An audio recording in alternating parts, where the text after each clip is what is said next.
Assalamualaikum Sobat Ternak, kembali lagi di channel Fakultas Peternakan Unisla.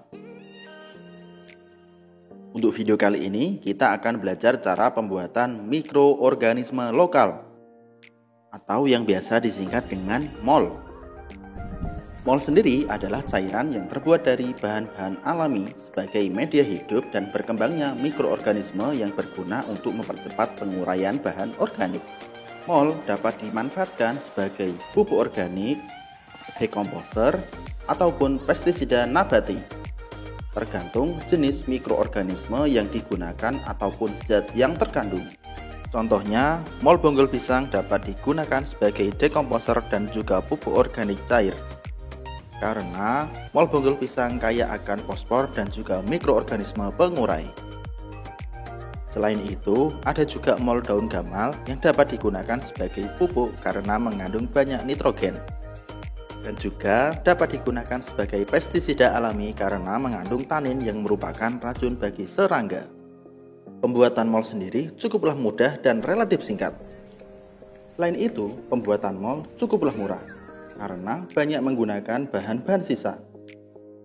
Bahan utama MOL terdiri dari beberapa komponen, yaitu karbohidrat, glukosa, dan sumber mikroorganisme.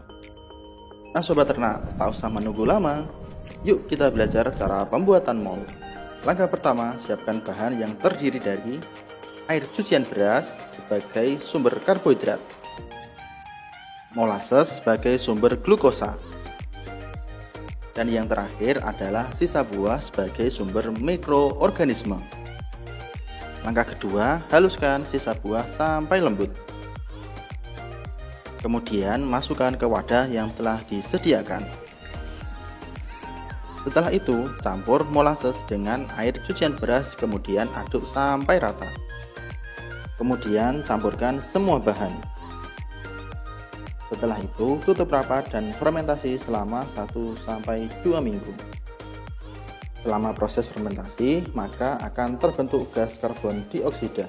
Oleh sebab itu, setiap hari wadah harus dibuka untuk mengeluarkan gas dan kemudian ditutup kembali.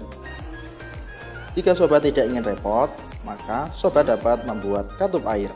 Dengan katup air ini, maka gas dari dalam wadah akan dapat keluar, sedangkan gas dari luar tidak akan bisa masuk ke dalam.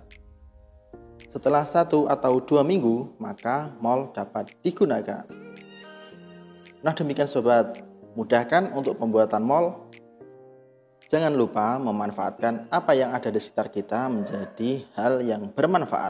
Sampai jumpa. Salam cinta dari ujung kandang. Salam peternakan.